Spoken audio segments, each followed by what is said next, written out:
Selamat sore dan salam sejahtera untuk kita semua. Pada kesempatan sore hari ini di perkuliahan keperawatan gawat darurat, kita akan mereview kembali topik terkait dengan fungsi advokasi perawat pada kasus kegawat daruratan berbagai sistem. Saya rasa Bapak Ibu sekalian pasti sudah pernah mendapatkan konsep ini, dan kali ini kita fokusnya mereview kembali ya konsepnya ya.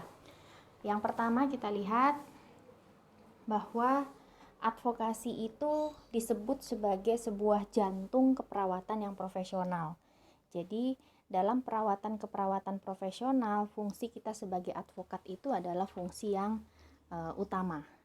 Kemudian definisi dari advokasi bahwa advokasi itu adalah kegiatan memberitahukan dan mendukung individu guna membuat keputusan yang terbaik bagi dirinya. Ya, jadi di sini kita berfungsi untuk menjadi seorang informan, kemudian kita support pasien kita agar mereka bisa menarik sebuah keputusan terkait dengan tindakan atau pelayanan kesehatan yang akan mereka dapatkan, gitu ya. Jadi kita menjadi seorang mediator. Kemudian fungsi advokasi merupakan komitmen moral guna meningkatkan otonomi. Nah, fungsi advokasi di sini itu erat kaitannya dengan hak dan kode etik pasien, gitu ya, di mana salah satu haknya pasien itu memiliki hak otonomi, di mana dia berhak untuk menentukan segala tindakan ataupun perlakuan yang akan diberikan kepada dirinya, gitu. Kemudian sebagai kegiatan dalam mencapai tujuan klien. Goals terkait penyembuhan, terkait dengan pengobatan pasien ataupun pencegahan penyakit. Nah, salah satunya bisa didukung dengan peran kita sebagai advokat. Kemudian advokasi dikatakan sebagai dasar aktivitas keperawatan dan merupakan inti dari praktek keperawatan. Nah, ini poinnya sama dengan poin yang di slide sebelumnya tadi ya, bahwa dikatakan sebagai jantung dari sebuah pelayanan keperawatan yang profesional. Kemudian pada sebuah pelayanan kesehatan, konsep advokasi itu sangat diperlukan. Kenapa seperti itu? Karena pada saat ini kebutuhan klien dan pasien kita terkait dengan pelayanan yang berkualitas itu semakin meningkat, ya. Harapan-harapan customer kita terkait dengan pelayanan kesehatan yang berkualitas itu semakin tinggi. Nah, maka mereka pun juga lebih menuntut kita dalam bersikap itu supaya bisa lebih responsif, ya, serta kemudahan dalam memperoleh pelayanan. Nah, untuk bisa mewujudkan fungsi ini dan kebutuhan ini, maka advokasi kita, peran kita sebagai advokat pun juga diperlukan. Peran perawat sebagai advokasi pasien merupakan bagian dari kode etik pasien. Nah, sama tadi ya saya sampaikan di depan bahwa terkait dengan kode etik ataupun hak pasien, terutama hak otonomi. Advokasi adalah peran utama perawat, ini menurut Marx dan Maran. Kemudian advokasi bagian integral dan fundamental dalam keperawatan.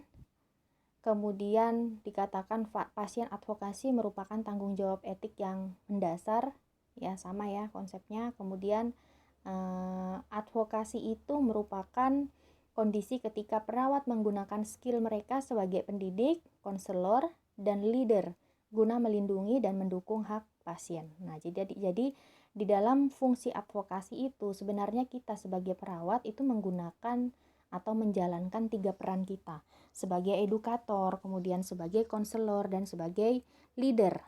Intinya adalah untuk melindungi dan mendukung hak-hak ataupun kode etik pasien kita. Nah, tujuannya apa sih advokasi? Yang pertama adalah membantu agar pasien diperlakukan secara manusiawi. Ya. Jadi kita sebagai advokat berperan untuk menjaga supaya segenap tindakan atau perlakuan yang didapatkan oleh pasien kita itu dilakukan dengan baik, ya, dilakukan dengan baik dan tidak melanggar nilai-nilai kemanusiaan. Even walaupun itu pasien kita dalam keadaan yang tidak sadar. Ini tujuan yang ketiga. Ya, jadi walaupun keadaan pasien kita sedang tidak sadar, tetapi memerlukan sebuah pengambilan keputusan. Nah, peran kita sebagai advokat pun juga dibutuhkan. Kalau di sini kita disebut dalam kondisi tersebut kita disebut sebagai spokesperson. Ya, spokesperson itu kaitannya dengan juru bicara gitu ya, juru bicara bagi pasien-pasien yang tidak sadar ya. Jadi intinya ada 3 tujuan itu. Nah, kemudian peran kita dalam advokasi itu kita bertindak sebagai apa saja. Yang pertama adalah advokat itu sebagai wali ya, sebagai perwalian terhadap hak-hak pasien kita. Tuh. Kemudian advokat itu sebagai konservator terkait dengan kepentingan terbaik dari pasien kita. Ya. Kemudian advokat itu kita disebut sebagai pelindung dari otonomi pasien. Kemudian advokat itu sebagai pemenang atau pejuang terhadap sebuah keadilan. Ya, jadi ini adalah peran-peran kita ketika kita menjalankan fungsi advokasi. Nah, tugasnya apa saja dalam fungsi advokasi? Ada 3. Yang pertama, sebagai pelindung. Sebagai pelindung di sini artinya ketika kita membantu pasien dalam membuat keputusan, kemudian perawat menyerahkan segala keputusan tentang perawatan yang akan dijalankan kepada pasien itu sendiri sesuai dengan nilai-nilai yang dianut pasien. Ya, jadi intinya adalah ketika kita sudah menyerahkan atau memberikan informasi terkait tindakan yang harus dilakukan, ya kita serahkan itu kepada pasien, keputusannya apakah dia mau atau tidak mengambil atau menjalani tindakan yang dianjurkan terhadap dirinya. Tindakan perawat yang termasuk di dalam fungsi sebagai pelindung itu adalah ketika perawat memberikan alternatif pilihan kepada pasien saat akan mengambil keputusan tentang terapi yang diambil. Gitu ya. Jadi kita memberikan alternatif pilihan kepada pasien. Kalau tidak bisa plan A, kita sediakan plan B-nya. Tidak ada plan B, kita sediakan plan C-nya. Gitu ya, disertai dengan alasan-alasan atau evidence dari alternatif yang kita tawarkan. Gitu ya. Jadi sebelum pasien mengambil keputusan terhadap dirinya, itu memang dilandasi bahwa dia benar-benar sudah memahami tindakan yang akan dijalani. Kemudian tugas yang kedua adalah sebagai mediator, ya. Sebagai mediator di sini artinya perawat itu menjembatani komunikasi antara pasien dengan tim kesehatan lain di rumah sakit. Ya, sebagai yang kita tahu bahwa kita sebagai perawat itu adalah tim kesehatan yang porsinya berhadapan dengan pasien itu paling besar dari semua tenaga kesehatan yang ada di sebuah pelayanan kesehatan.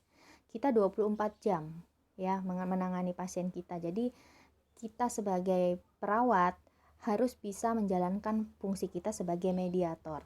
Ya, misalkan ketika diperlukan sebuah tindakan kepada pasien tersebut, dokter mengadviskan sebuah tindakan, ya kita menjembatani bahwa menyampaikan, oh kondisi pasien kita seperti ini dokter, sehingga sepertinya tindakan itu tidak bisa dilakukan, mungkin ada alternatif lain gitu ya. Jadi kita menjadi mediator komunikasi antara pasien kita, terutama terkait dengan kondisi pasien kita dengan tim kesehatan yang lain.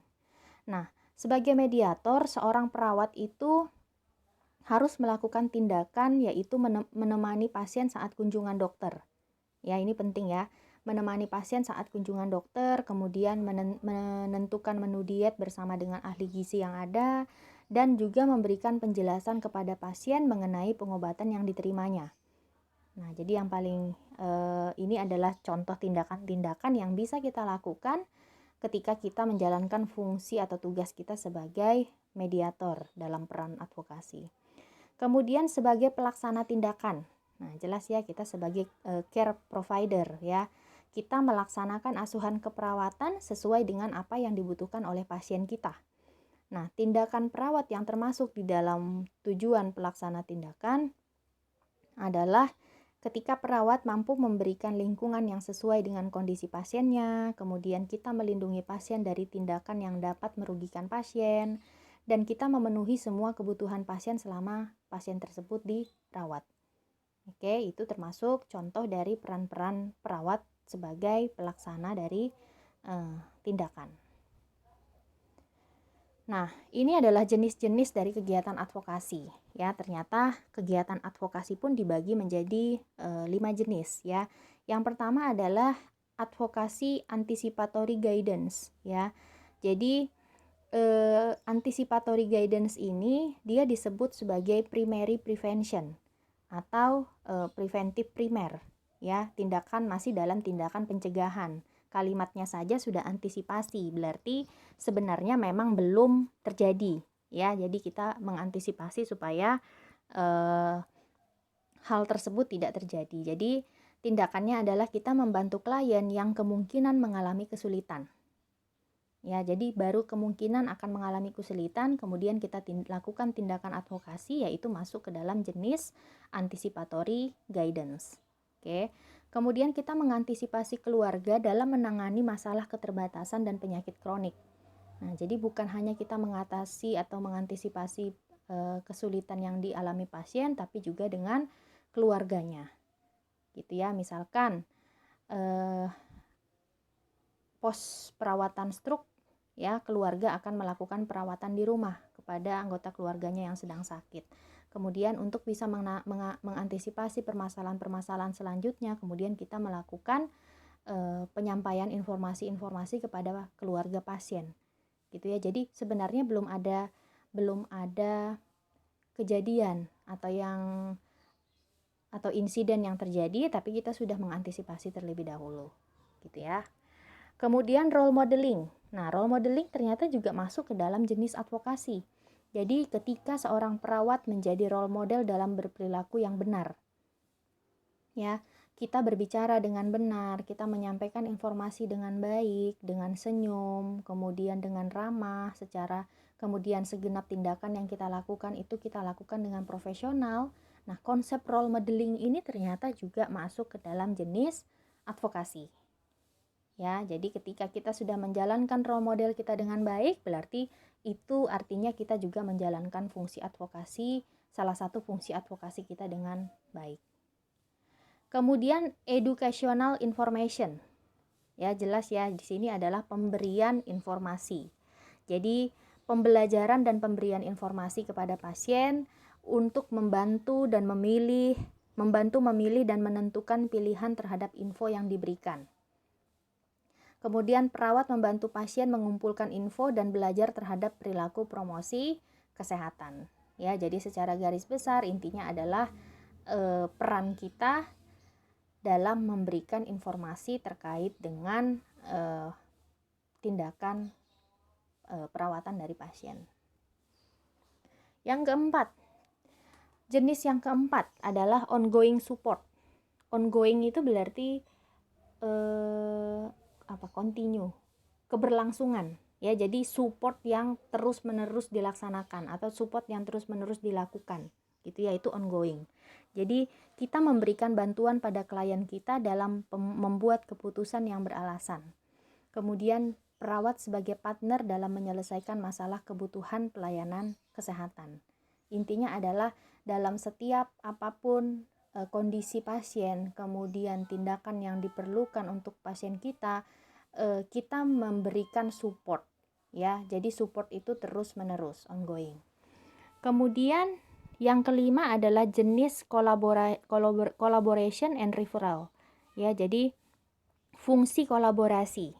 Nah, kolaborasi di sini artinya ketika ada masalah kesehatan pada pasien kita, maka yang terlibat untuk mengatasi masalah tersebut bukan hanya kita sebagai perawat ya, itu melibatkan multidisiplin ilmu yang lainnya atau tenaga medis yang lainnya ya. Jadi jenis advokasi yang kelima ini adalah ketika kita mampu melakukan kolaborasi advokasi dengan tim medis yang lain. Gitu ya, kita melakukan kolaborasi terkait dengan advokasi untuk bisa mengatasi permasalahan dari pasien kita bersama-sama dengan tim multidisiplin keilmuan yang lain. Oke. Apa sih prosesnya? Proses dari advokasi yang pertama adalah seleksi pasien. Yang artinya adalah bahwa kita harus yakin dulu bahwa pasien itu memerlukan bantuan. Ya. Jadi yang pertama dalam melakukan advokasi, kita melakukan seleksi terhadap pasien kita. Kita harus tahu bahwa memang pasien ini, pasien yang akan kita bantu ya dia memiliki masalah dan membutuhkan bantuan, gitu ya. Kemudian kita tentukan mengapa perlu dibantu dan bagaimana cara penanganannya. Gitu. Jadi kita mencari-cari atau melakukan sebuah pengkajian ya, pengumpulan data, kita jawab dulu pertanyaan kenapa kok pasien itu memerlukan bantuan. Yang ketiga, dampingi pasien saat menerima pelayanan. Nah, jadi ketika pasien kita mendapatkan pelayanan apapun itu dari multidisiplin yang lain, kita harus bisa mendampingi supaya selain kita harus mengetahui perkembangan dari pasien kita, ya kita salah satunya masuk ke dalam proses advokasi ya, perlindungan. Yakinkan bahwa apa yang dilakukan atau pengobatan dan tindakan prosedur itu sudah sesuai dengan prosedur yang seharusnya. Ya. Yang kelima, kita cek apakah pasien sudah mengetahui atau paham terhadap prosedur yang dilakukan. Gitu ya. Jadi kita melakukan konfirmasi atau klarifikasi ulang kepada pasien kita terkait dengan tindakan-tindakan atau prosedur yang akan dijalaninya. Gitu ya. Kemudian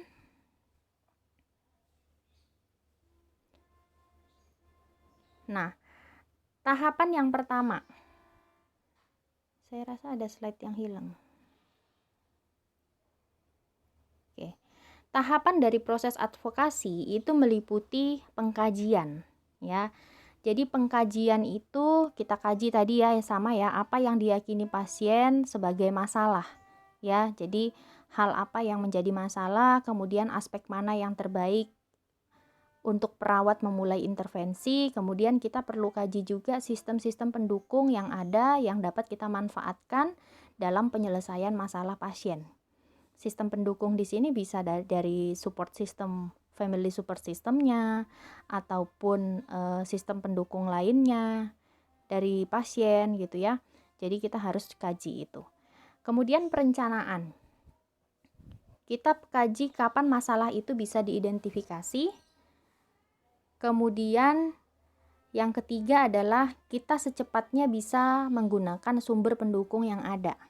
Kalau memang kita membutuhkan ya kita gunakan sumber pendukung yang ada, yang tersedia.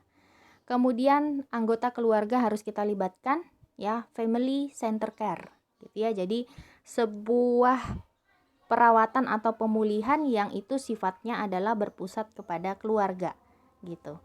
Kemudian proses implementasi. Yang keenam adalah independent client semaksimal mungkin dan minimalkan dependent. Jadi semaksimal mungkin kita harus bisa membuat pasien itu mandiri. Ya, jangan kita menjadikan pasien kita menjadi seorang pasien yang ketergantungan. Kemudian yang ketujuh, penting untuk kita melakukan pemberdayaan atau empowerment. Ya, empowerment di sini ya kita berdayakan. Apapun sumber daya yang ada di sekitar untuk mendukung, kita berdayakan. Kemudian lakukan perlindungan kasus atau malpraktek dan kelainan-kelainan tindakan yang mungkin terjadi. Ya, jadi ini adalah 8 dari tahapan proses advokasi. Nah, kemudian peran advokasi kita bisa menjadi seorang coach, ya, kita memberikan bimbingan dan dorongan. Kemudian ada peran advisor. Advisor di sini artinya kita memberikan saran atau nasihat gitu ya. Kemudian referral sources adalah kita menggunakan sumber-sumber yang tersedia dalam membantu menganalisa pasien dan menanganinya. Jadi kita membantu mengidentifikasi sumber daya yang kira-kira dimiliki oleh pasien kita yang bisa digunakan untuk penanganan masalah. Kemudian sebagai mentor, ya kita menjadi mentor untuk pasien dalam perilakunya, ya supaya pasien kita tetap bisa mempertahankan rasa percaya diri, kemudian menunjukkan kemampuan dan independennya dalam dia menangani permasalahan kesehatannya. Itu perannya. Oke, ini prinsipnya. Prinsip dari advokasi itu ditujukan pada kebutuhan klien, hak klien, dan perhatiannya terhadap masalah. Ya, jadi kita melindungi hak dan kebutuhan pasien kita. Advokasi merupakan nilai-nilai yang didasarkan pada etika. Jelas ya, di awal tadi sudah kita singgung bahwa ini berkaitan erat dengan kode etik pasien. Advokasi bertujuan untuk mempertahankan prinsip keadilan, supaya segala sesuatu yang diperoleh pasien itu adalah pilihan yang adil bagi pasien kita. Nah, caranya supaya bisa menjadi advokat yang baik bagi pasien, yang pertama adalah kita harus percaya dulu terhadap diri kita sendiri. Ya, miliki kepercayaan diri yang baik. Kita harus yakin bahwa banyak hal yang dapat kita lakukan untuk bisa membantu masalah pasien. Gitu ya. Kemudian kita menjadi pengatur. Pengatur di sini artinya adalah ya kita menjadi leader tadi. Ya, kita yang membimbing proses perbaikan. Kemudian kita memimpin pasien dalam dia menentukan keputusannya. Gitu ya. Jadi kita mengatur proses atau advokasi bagi klien kita. Identifikasi kebutuhan klien yang tidak terpenuhi atau hak-hak klien, apa masalahnya, dengarkan dengan seksama masalahnya dan bantu. Ya, jadi kita perlu untuk mengidentifikasi kebutuhan, atau ini poinnya dengan proses pengkajian, ya, pengkajian awal sebelum kita menjalankan peran advokat. Pahami aturan yang ada dan dampaknya terhadap pasien kita. Ya, kita juga penting untuk memahami aturan-aturan, terutama aturan-aturan di pelayanan kesehatan di mana pasien kita dirawat, gitu ya. Jadi jika kita tidak memahami aturannya, ya akhirnya kita tidak bisa memberikan informasi yang baik kepada pasien kita ya. Jadi intinya untuk menjadi advokat kita harus paham dulu terkait aturan yang ada. Nah, kemudian yang kelima, lakukan pendekatan secara sistematis. Ya, mulai dari mengenali masalah, kemudian mengidentifikasi faktor yang berhubungan, kemudian masalah yang ada diperjelas, kemudian kita buat planning, penyusunan rencana, kemudian kita implementasikan dan kita dokumentasikan, ya. Kemudian kemampuan kita untuk mendengarkan klien secara hati-hati, ya, supaya proses ataupun hasil itu bisa tercapai sesuai dengan goals yang diinginkan. Ya, inti dari tindakan ini adalah melakukan pendekatan yang sistematis kepada klien. Ketahui sumber-sumber yang tersedia tadi sudah ya. Kenali sumber daya yang ada, kemudian lakukan atau terbuka dan melakukan komunikasi yang baik. Kemudian penting untuk kita memperhatikan feedback, ya, timbal balik. Jadi jangan hanya kita yang memberikan informasi, tapi penting untuk kita memberikan feedback, mencari feedback dari pasien kita, melakukan evaluasi kepada pasien kita ataupun keluarganya, gitu ya. Yang terakhir adalah respect terhadap klien. Ya, setiap pasien itu unik, setiap manusia itu unik, pasti dilatar belakangi oleh budaya, keyakinan, nilai-nilai, ide yang berbeda, ya. Sehingga kita perlu melibatkan orang lain untuk bisa mengatasi permasalahan ini.